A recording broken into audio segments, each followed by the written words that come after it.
Here at GTN, we never shy away from the chance to take a wander through a transition area and look at all those bikes racked and ready to race. So in today's video, we're going to remind ourselves of some of the coolest age group bikes that we have spotted on our travels, including some of the more unique paint jobs, a few classic examples, plus a nod to some of the more unique bike designs too.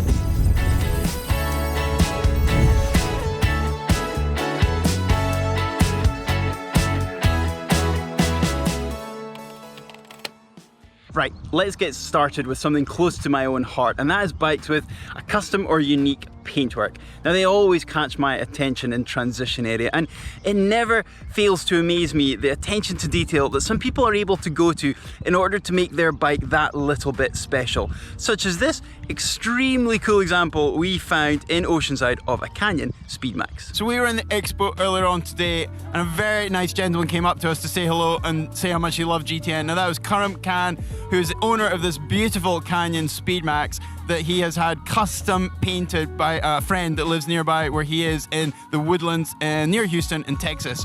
Now, it's a very beautiful blue. It's some type of barbed wire effect, I guess. Whatever it is, I think it's amazing. It really caught my eye. He's also got his team racing logo on here. You can see it on the crossover between the seat stay and the top tube. Valhalla Racing is his team, and that's the logo there. You can also see it right across the disc. Stunning. Now, as you can probably tell, I was a big fan of that Canyon Speedmax, but it didn't end there in Oceanside either, because there was some very fine examples from both Trek and Diamond on view too. Well, this one here is an absolute beauty. I mean, that fade from the luminous yellow into luminous orange, I think it's amazing, and you're not going to miss this athlete on course, are you? Right, we are in Oceanside, which is in the US, so fortunately I have come across this, which is a stunningly beautiful Stars and Stripe themed Diamond TT bike. I mean, the way the sun's hitting this bike right now, the paint is just shimmering in this beautiful metallic fashion. I love the Stars and Stripe theme. Absolutely stunning. Now, we've also come across some one-off frame sets that are able to highlight and bring attention to some superb charity work, such as these two extremely detailed examples here. Right, I've come in search of this bike because I was fortunate enough to bump into James Hatchley the other day, and he was telling me all about his bike and his team, Team Hatch. The team is set up in memory of his daughter, Emma Rose Hatchley, who unfortunately passed away.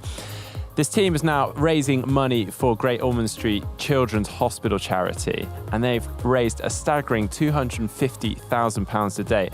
And they've done that through 8 of them gearing up to race at Challenge Rot in their first ever full distance race. So a really impressive story, a lovely story as well.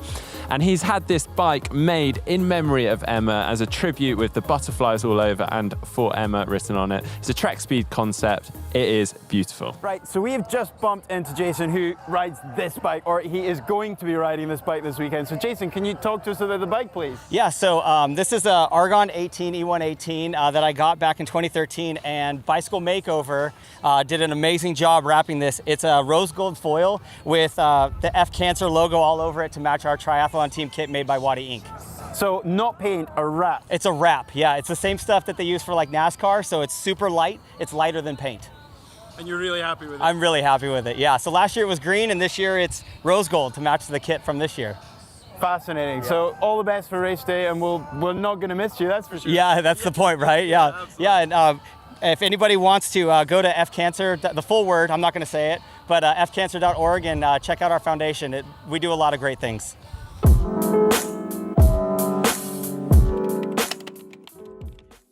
Now, it isn't just the most cutting edge of bikes on display at races. Thankfully, there are still a few examples of the more, shall I say, historic bikes that have been kept in pristine condition by their careful owners. Now, hopefully you will be able to tell how much I enjoyed coming across this next pair of classic American bikes, which incidentally are both sporting the smaller wheels that were fashionable in years gone by. I have to talk about this Lightspeed. It has really caught my eye. This is a titanium frame. I mean, I don't even know how old a Lightspeed is, but these are the sort of frames that were around when I just first started racing. See these in the magazines in the late 90s, early 2000s. But what I'm really noticing about this bike is it's got small wheels, 650 wheels. You do not see this on a bike anymore. So it's kind of nice to see an old school bike. Now, the Oceanside transition area just keeps delivering more cracking old school bikes. I don't think I've seen a Kestrel like this ever in real life. I don't know how old it is, but I do think it's pretty cool. Again, old school Spinergy 650 wheels. I haven't seen a set of those since I was looking at magazines in the mid-90s. And then there was this vintage Cinelli bike that I found in Roth, and Mark even spotted some rare Cinelli bars aboard a bike at the championship in Samret. We sure do enjoy finding these gems. Look what I've found now. This bike gotta be older than me. Well, I think it is anyway. This is a Cinelli steel frame. What a beauty it is, in immaculate condition. But it's got 7-speed gears. I mean, that is proper old school. And then up here on the top, we've got some down tube shifters as well, which is just something you never see anymore in a transition area. Well, Keith, this is a bit of a vintage machine here. A Roberts bike, not sure quite how old it is, but also with some Cinelli bars on the front, which, well, serious work of engineering going on there, all sorts of welding stuff. Definitely wouldn't want to be hit by them. Also noticed, got a Garmin mount on your top tube here, and also a cat-eye bike computer on the front there. Really doesn't want to miss the opportunity to upload that to Strava, hey? Now, it is fair to say that the vast majority of age group bikes found in transition areas across the world these days are your standard frames from recognisable brands. However, it is still possible to find some unique bikes lurking here and there if you look hard enough. And this next machine that Mark came across could certainly be described as vintage as well. This is the Cat Cheetah bike, which, well, this is like 30 years on and this bike is still going strong. I've actually just had to chase some of the officials off because they were standing on this bike wondering whether it's actually still legal. Natasha Badman actually rode this back in, I think it was 1996 when she won the World Duathlon long distance title. It is a work of art, totally revolutionary for its time. Pretty impressive. Wow, what a bike that was. Almost older than Mark himself. But it is now time to fast forward to cutting edge design with the Diamondback Andean. And it's safe to say that Mark and I had slightly different reactions to coming across this bike on the racks. We don't see many of these bikes. This is the Diamondback Andean. There's actually a couple of them in transition. I'm just taking the opportunity to take a look and show you guys. So next stop in transition, another bike that's caught my eye is this Diamondback Andean. I'll be honest, I am not a huge fan of the looks of this bike, but it is quite incredible to look at nonetheless. It isn't my cup of tea, but it is like a spaceship. Now, our attention isn't just focused on custom and bespoke frame sets. No, wheels are always interesting too. Now, Mark spotted a few special examples, including a couple designs of discs from Zip, and he also found a Joker-themed disc in Roth. Bizarre. I don't think this is necessarily a custom job, but it's not one that I've seen that often. It's a Zip disc with some very cool decals on, and I just can't wait to see that spinning because that is going to look insane.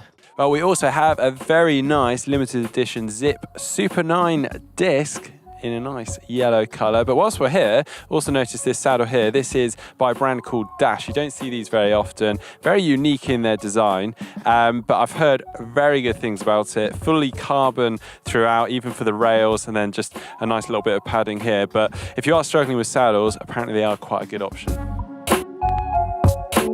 Right, this is definitely something we don't see in the pro field. We've got the Joker on a disc wheel. We've got a vinyl wrap on both sides with different images on both.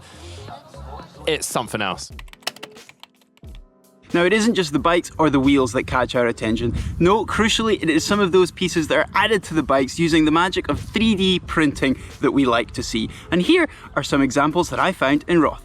Now, here's another DIY hack that we've spotted here in transition here in the back of this specialised Chev. Very clever 3D printed storage that's been put in here. Also acts as a bit of a fairing too on the back of the down tube. There's a flap on the other side to get into it, I presume, because I'm not going to try, to get a few bits and pieces stored in there. But cleverest part of this that I can see is that there's a light integrated into the design, so they're going to stay nice and safe out on the roads. You get all sorts of storage options on bikes these days, and I've definitely not spotted this before because as far as I can tell, it's a custom 3D printed box to slot right into this gap that sits down between the seat tube and the down tube, just snugged up against the water bottle cage as well, so perfect fit.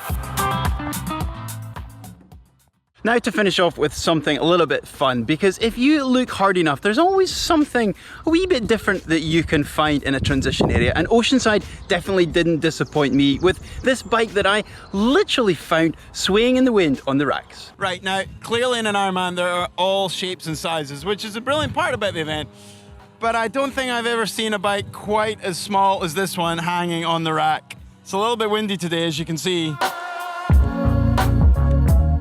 Now I did say there's always something different to be found, but I genuinely never thought I would stumble across this type of bike in a transition area, as I think you can tell by my surprise. Now I've seen a lot of things in transition areas over the years, but never in a 70.3 Ironman transition area have I seen a full suspension mountain bike.